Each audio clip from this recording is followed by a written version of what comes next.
I grew up just 4 miles down the road. In college, we're high school sweethearts. We got married in college. In college, we started dreaming of farming, just starting to learn more about sustainable agriculture, regenerative agriculture, and we really felt like that was what we wanted, the lifestyle we wanted to have long term, and one way that we could bring a lot of value to this region, because we wanted to move back to this region and put down roots here in our home. One of the things that we saw a lot of our peers doing is just piecing out and moving to Boulder or Santa Barbara or like all these hip places, Portland, wherever. So where there's a lot of people that are just like you, or at least have the same politics as you, or the same, those kind of interests. We felt like we were abandoning our heritage, abandoning our culture by doing that.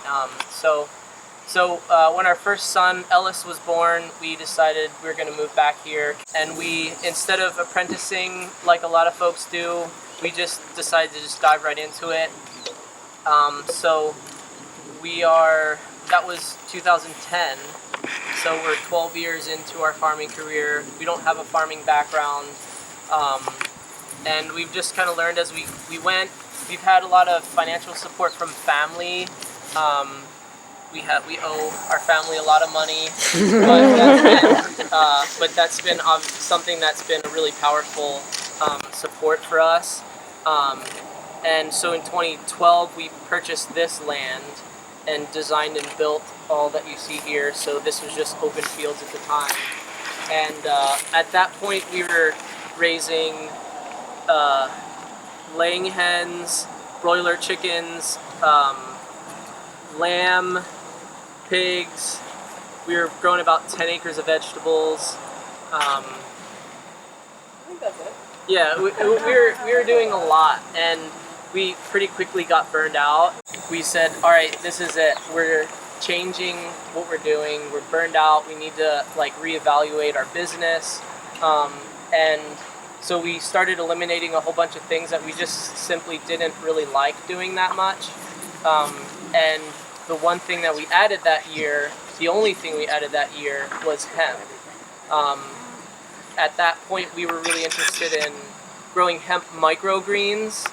And just to give you a perspective about that season, that was the second season of the Pennsylvania hemp program. We're not really cannabis consumers, so we didn't know anything about the plant. We didn't know anything about the laws, the regulation. So it was basically, we were starting at ground zero. But we also got some high CBD genetics, and at that point we were like, wow, this is amazing. If this is what we think it is, it's basically like we're growing weed, but we're just doing it legally, and instead of people getting high, they're getting healed. And we didn't really know if that was 100% the truth at the time, but we said, let's try it, let's see how it goes. So we grew 1 acre of high cannabinoid hemp that year, and we tried to grow microgreens. There was some things that went wrong with, at that point, we had a permit from the DEA to import a Schedule 1 narcotic. That's the way the program was structured at that time. So some of those seeds ended up coming with fungicide treated, so we couldn't grow those because they were organic, because we're organic. But the high CBD, high cannabinoid hemp did really well, and we were one of the first 2 farms in Pennsylvania to actually grow a high cannabinoid crop in history, I guess. And so then we used that we pretty much processed all of it to extract, which you'll learn. I'll give you a quick step-by-step overview of that process later. But we processed that to extract, and then we were selling some extract, and also I think we were the first farm to launch a Pennsylvania-grown CBD product, which was a tincture. Doesn't really matter if we were first or not, but we've been doing it since like we could do it basically, and so we've learned a lot, and we try to share that as much as we can. I've served on the Pennsylvania Hemp Steering Committee for a few years, helped launch that, helped work on some of the legislation, directly how it affects farmers and the rest of the industry. But we also had a program in 2019 where we trained 10 or 11 farms in Pennsylvania how to grow high cannabinoid hemp. And although our contract for that harvest fell through, we were able to monetize pretty much all of that for the farmers that grew it, and they had really successful harvests. We were training Amish farmers who had never even seen a cannabis plant before how to grow cannabis. We have retail distribution in about maybe 40 different retailers in Pennsylvania right now, and in a few other states. It's extremely slow right now. The CBD industry is in a really big slump right now. And I know that even like your most conservative Pennsylvania farmers, like the Amish farmers that we worked with, are eager to grow a crop. You know, they, for most of them, they just want to stop growing tobacco. And if they can grow a crop that requires less pesticides and is healthier for people, but they can make at least the same amount per acre as far as income, then they're eager to explore those crops. They don't care if it's a cannabis plant or not.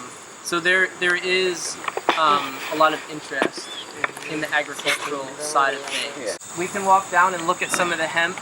2 months that we started them in the greenhouse, and then they've been in the ground here for about 2 weeks. Some of them are a little bit stressed. That's why you see some flowering. The heat and dryness have been a little bit intense. But there's about 10 different strains here that we're growing. We've probably grown about 30 different strains over the last 4 years. And if anybody has like really specific growing questions, I'm happy to answer those, but maybe we should just talk on the phone or email, or we can talk later. We'll say there's 4 different kinds of cannabis, okay? The one is what you all know as weed, high THC. That's been bred over thousands of years, but more recently, really aggressively to produce no CBD at all for the most part. Just only THC, because CBD binds with the cannabinoid receptors in your brain more readily than THC does, so it lessens the potency of the THC in the cannabis. So you don't, if you want really high potency weed, you don't really want CBD. And unfortunately we live in a prohibition state, like not Pennsylvania, but the whole nation or the whole world. We basically still live in a prohibition type economy. So everybody thinks the higher the potency, the better the weed. What we're doing here is we're trying to produce marijuana looking buds, basically just like you would see at the dispensary. We're not trying to produce fiber, we're not trying to produce any seeds at all. We only want to produce those sticky, like stinky, frosty buds. So it's really similar to marijuana in that case. But Delta 8 is a different form of THC that has come onto the market recently and has gained a lot of attention because the federal law specifically only is focused on Delta 9 THC. There's other forms of THC and they all get you high. So now that the hemp industry is saturated, folks are taking their CBD extract back into the lab and they're using different kinds of chemical processes to change the molecular structure back to THC.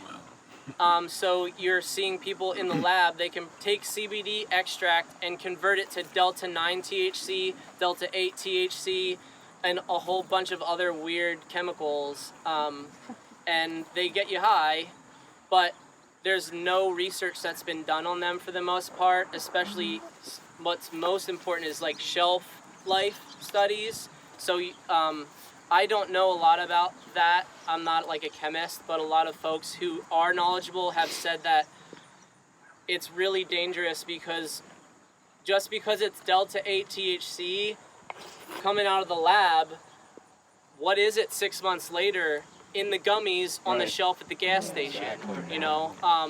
So I think that there's probably good chemistry, there's probably good science that can be applied to some of these things, but it's I mean, it's been around for like 2 years now heavily, but it's not, I feel like we know and we've worked with a lot of really reputable companies in the tri-state region, and not a single one of them even touched Delta 8. So, and they know a lot more than we do, so I'm just trusting them. So we're not really going to go down that road with our products. This is why it's really important to push whoever you're in contact with, politicians, legislators, whoever, that we need regulation. Like, we, as a hemp farm, we are still not really selling fully legal CBD products.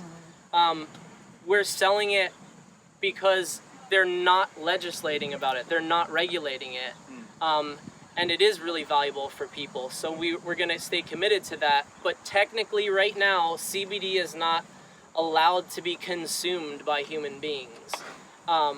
Orally, topically, it's not really, it's kind of all good, but we want regulation. We really, it's not helpful for an industry at the beginning to not have protocols and legislation, because then you just have to operate kind of in a gray area. So when it comes to any of the THC or Delta 9 THC or CBD, it's really valuable to get some kind of structure, and there's all these businesses that are operating without that structure right now. The thing about the CBD market being so prevalent right now is that it's easy to create a product that a consumer can buy. With fiber, hemp, like fiber for textiles or fiber for construction or building materials, it's not easy to get from here, from the field, to the shelf where the customer can buy it. That's an industry that is literally a multi-billion-dollar industry that we have completely eliminated for the last 80 years. Meanwhile, all these other countries are doing it. Pennsylvania is an agricultural state. We can grow. Whatever you want us to grow, we'll grow it. You know, as long as you're going to pay us for it, us farmers are happy to grow it, you know. And it's, the hemp in whatever its form is really not an extremely hard crop to grow. So farmers, like one year, in one season, we went from like maybe, it was probably less than 100 acres of hemp that were grown before 2019, and all the way up to 2,000 acres. So once you get it out of the field, you have to separate the fiber, the bast fiber from the herd, and then you need to have supply chains for those things. And we just don't have those. We also need really creative companies to start using the lower grade product that is easy to get to market. So across the street, we actually, another member of All Together Now, Amerishan, is a hemp fiber company, and they do hemp installation in residential, commercial, and in the walls of buildings, basically. So it insulates, it fixes carbon in the curing process. It's already fixed carbon in the growing process. So there's a lot of really powerful benefits to that, but all of the hemp they're using is imported from France. And that's not a dig against them, it's just to illustrate that we don't even have the quality of hemp fiber that we need to use that's being produced in the US yet. That was my next question, because this strain probably wouldn't be that. Yeah, so this is, you would never want to grow these varieties of hemp for fiber production. And so right now we get this tested within 30 days of harvest, and there's, any one of you could become a certified sampling agent for the Pennsylvania hemp program. You're probably not going to make any money doing it, so don't get too excited about it. But you could do it, and you'll make a little bit of money doing it. The farmer's paying you. So we just have to contact them, schedule it. They come out, take samples. Those get submitted to a lab, and those lab results go directly to the state. So we can't like change them or alter them or like even look at them before they're sent to the state. And then as long as they're below 0.3% total THC, we can harvest and market our crop. The main reason that we're in business is because of these products that we produced. One of the reasons that Kara and I wanted to grow hemp is because we wanted to extract ourselves monetarily out of the agricultural economy.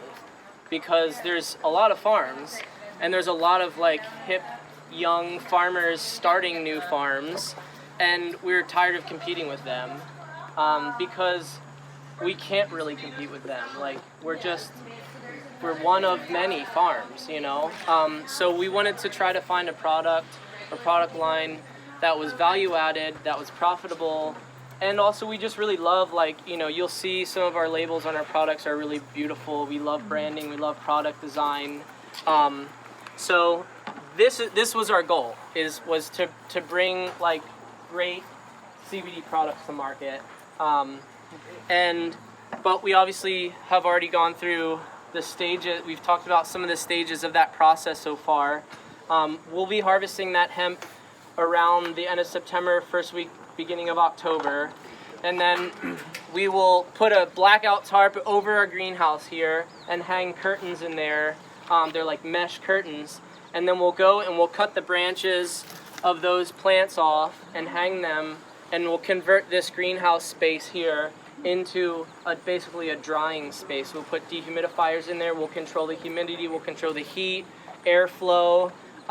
We have, across the street, we own another farm, and we retrofitted a big pole building, and we did contract drying for a lot of farms and things like that, but that's just not really a thing anymore because folks are not growing as much hemp these days. So we're scaled way back. So we really only need this space now to dry all of our hemp. But this is basically what we're trying to produce, is a branch that has buds on it. We don't really do a lot of grooming to the plants like you might for a marijuana plant, because right now, this material, you would strip this material off, and that would be called biomass, or you could clip it off and trim it up, and those would be buds, like we would have in our flower apes, like you would get at the dispensary. So biomass, just stripped off, leaves, buds, some stems and things in there, everything. It was probably selling for close to $100 a pound in 2019. Right now, you'll be lucky if you can get $1 a pound for that. Oh. And why is that? Because the industry got so saturated, and there's just such oversupply.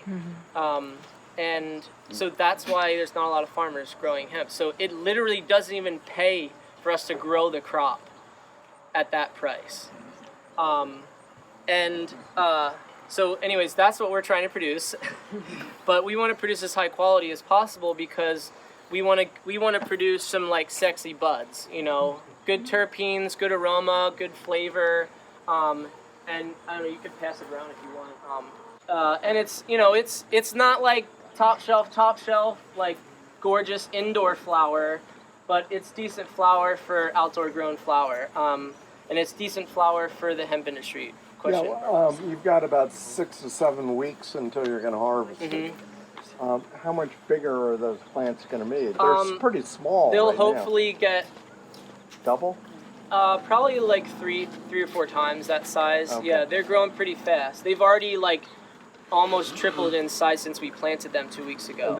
We're growing this with the timing and the technique that we're growing for a very specific reason. We've made specific decisions about why we're doing it the way we're doing right now. So they need to be small. They don't need to be small, they just are small. Oh. Yeah. Yeah. But they'll grow more. We're doing a shorter growing season, more close spacing, more plants per acre.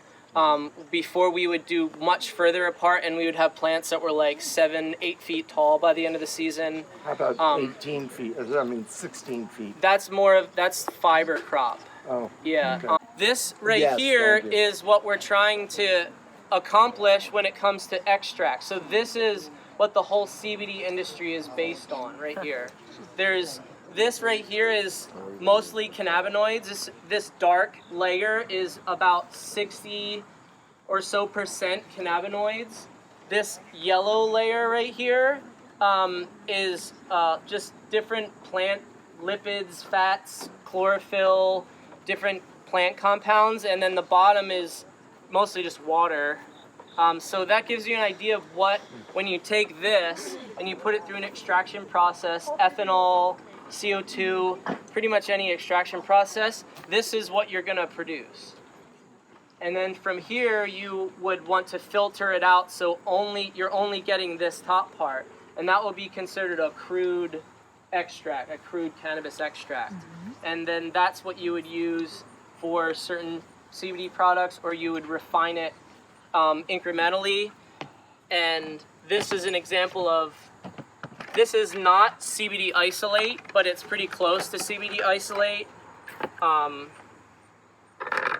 So you can see it's like a crystalline substance. This is broad spectrum, so we've actually removed the THC from this. There's no THC at all in this extract. So the 3% or whatever it is. Farm is just so special for so many reasons. Not only are they growing hemp kind of ahead of their times, and the products are wonderful. I use their CBD for sleeping at night and for calming and so on. And the store will be open later. But also just the way that they farm here organically, and the animal products are all pasture raised. We're going to be having some of their meat for dinner. So it's just really a great example of what we're trying to do at All Together now, which is to build local self-reliance in our basic needs. And we can see how these global supply chains are beginning to break down. And with climate change and pandemics and whatnot, and during the pandemic we saw how the food system collapsed. And what sprung up were the local farmers finding ways to get the food into town. So we want to help strengthen that system. And when you produce basic needs locally, you're also moving wealth and power from these large outside corporations to our own communities. So whoever owns the means of production really controls the economy. And so that's what we're trying to do, is to shift things so that you buy more, learn about plant medicine and how to use it. And we've had other programs too. We've gone to Verify Botanical and so on, to replace the pharmaceutical companies as much as possible, with local plant medicine. And same, of course, with food. We have a building materials coalition that's focusing on hempcrete. Ben mentioned that earlier. And also clothing and textiles. Of course, hemp, you can eat it, you can use it for medicine, you can use it to build your houses, you can use it for your clothes. So it's just so many different ways. And so we started with hemp when it was first legalized, because we saw that as an opportunity to grow a new economy, and to also grow a new economy with the right values. Like we often will quote Martin Luther King's call for a revolution of values. So that's the other thing we need to do, is to build a caring economy, where we make decisions not just to save money or to make money, but decisions that will increase the well-being, for our communities and for our environment. So that's a large part of our movement, is just to build a caring economy where we all care about each other and care about the earth. So with plant medicine, it's great to buy your CBD here, because you can see there's transparency. And as Ben mentioned, this is a unregulated market, so it's really important to know who's growing your CBD. And buying it local, not from California. So I encourage you. But the other thing we're addressing it all together now is the THC, marijuana. And we've seen how the medical marijuana industry in the state has been now dominated by outside corporations. There's an oligarchy of multi-state corporations that are taking more and more charge and dominance in the marijuana industry across this country. And they've done so in Pennsylvania. They've bought up all the local medical marijuana growers and dispensaries. And so our vision, as we move towards adult use, we know that Pennsylvania will legalize adult use marijuana sometime soon, because New Jersey, New York, so on have all done it. And people don't want to lose the tax money. So it's going to happen. But we don't want it to be business as usual and have all these corporations that have already taken over medical marijuana. They're all set in Pennsylvania here to take over adult use as well. Well, it's been estimated based on medical marijuana sales that once it's all legalized, that the annual sales in Pennsylvania alone are going to be $2 to $3 billion a year in 1 year. So that would be money leaving our pockets and going to the coffers of out-of-state corporations, and we don't want that to happen. It's just a huge economic opportunity. They could, if you can imagine that kind of money, helping our rural communities and our urban communities. So our vision is a decentralized marijuana industry where the dispensary in your town is owned by your neighbor's son or daughter. And the marijuana comes from the farm down the road. That's the kind of thing we want. We don't want these big corporations owning anything. And in particular, we want to make sure that communities of color get some compensation for the failed racist war on drugs, which devastated urban communities. So in particular, we want to help Black and brown entrepreneurs get into this business, but as well as rural farmers like Wild Fox Farm. So I just want to introduce a couple people. Tawheed Chappell has a nonprofit called Philadelphia Cannabis Business Association. So, Tawheed, do you want to say a couple words about your work? Thank you, Judy. Hi, everyone. Tawheed Chappell here. I'm with one of the owners and the founders and organizers for the Philadelphia Cannabis Business Association. We are representing Philadelphia, but like Judy said, that we know that the war on drugs decimated a lot of people, a lot of Black people, a lot of people of color. One of our platforms is helping free people out of prisons and jails for marijuana. So if that is one of your calling, that is one of our goals, is to help people who've ever been incarcerated for cannabis prohibition to get out and be able to have an opportunity to participate in this industry. We know we can't do this by ourselves. We have to work together. And like Judy said, there are big multi-state operators that already have a chokehold really on our medical marijuana industry. So the Philadelphia Cannabis Business Association is really trying to make the next wave, the next cohort of entrepreneurs who want to get involved in the hemp and the cannabis space. And we are hoping to create a cooperative in Philadelphia to start talking about urban agriculture and what does that look like here. And so we want to support local supply chain systems. We want to support farms like these. And then we hope that you will also be in support of the work and the mission that we're doing in Philadelphia too, because it's going to take a village, and the village is right here. So we all have to work together. This is the launch, really, of what we're calling P3. It stands for Profits for Pennsylvanians. We want those profits to stay here and help our rural and urban communities. So we hired an attorney from Berkeley who wrote a platform for us, the P3 legislative platform, with the key points that we want, which is to curb the power of large corporations by having a maximum size that these companies can be. And we have all different other ideas here, but the other thing is to have a pathway for our small businesses and small farms to get licenses. So I want to see if Ben wanted to say a couple more words about why it's important to you to get a license. So we are a pretty diversified farm, as you learned here and you can see. And that's one of the things that's really valuable for the longevity of Pennsylvania farms. I mean, I could talk for another couple hours about all of that, but I mean, we farmers are the stewards of the land. We're the stewards of the landscape here, and right now there's in some regards an unsustainable economy in agriculture. There's a lack of transfer of land ownership, and there's also land stewardship, but there's also a lack of transfer of knowledge and experience. And so, like, we've never actually ever employed someone who grew up on a farm and who already knew farming since they were a child. You know, every person that we've ever employed, you know, Kara and myself, we're all what's considered new beginning farmers. I guess Kara and I are not really new beginning anymore because we've been farming for over a decade. But the point is that, like, there's this whole, like, transition of farming that is not happening from one generation to the next. and that affects the land, it affects the natural resources, it affects the economic viability of farms. But we still have like the farming infrastructure here, and diversification is a really valuable tool for viable farm businesses. So we never stopped growing produce. We never stopped growing pork. We're not trying to just be a pot farm. We're not just trying to be, a weed farm or something like that. Like, we wanted to incorporate it as another viable, monetarily viable crop within our business structure. And that's, like I mentioned earlier, all pretty much what most existing farms in Pennsylvania would like to do with the cannabis plant, whether it be hemp or marijuana, weed, whatever, cannabis. They're not looking to like forsake all other crops, all other things, and just grow weed. They would like to just have a nice cash crop, and they also, most of them would probably not prefer to grow it on a large scale either. So it's totally fine, like with some of what Judy's mentioning about trying to put a ceiling on the scale of production, so that it creates a more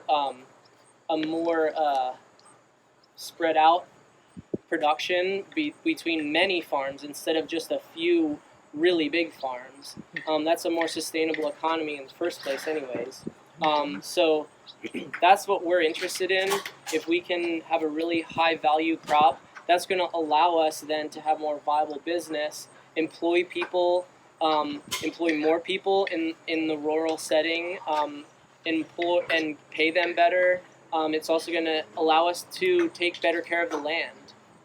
So there's a lot of it, and that allows us to continue to do the more narrow margin crops that we do already grow, which are valuable crops. Like, we don't make a whole lot of money growing kale necessarily, but people want kale and it's extremely nutritious and it's a valuable crop.